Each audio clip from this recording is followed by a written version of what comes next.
আমি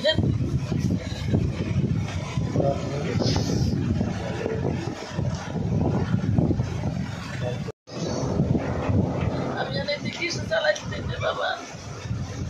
আর আমি এই গত মঙ্গলবার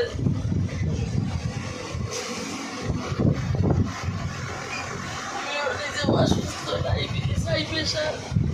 আমি ওষুধ ছাড়া বাঁচি যাওয়ার না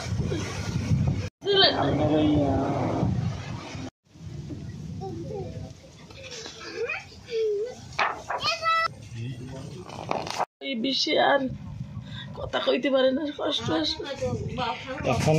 মানুষের সাহায্য ছাড়া আপনাদের আর আমার মানুষের আর্থিক সাহায্য ছাড়া বাবা আমার কোনো স্বামীর কিছু চলবে না পারবো না আমি হয়তো আমার কোনো এইটা বাম পাবো অপারেশন করে ৮০,০০০ টাকা লাগবে তুমি করে আমার সবাই যদি সহযোগিতা করে আল্লাহ দিয়ে চাই তাই আমার স্বামীর কিছু হইবে নাইলে হইবে না।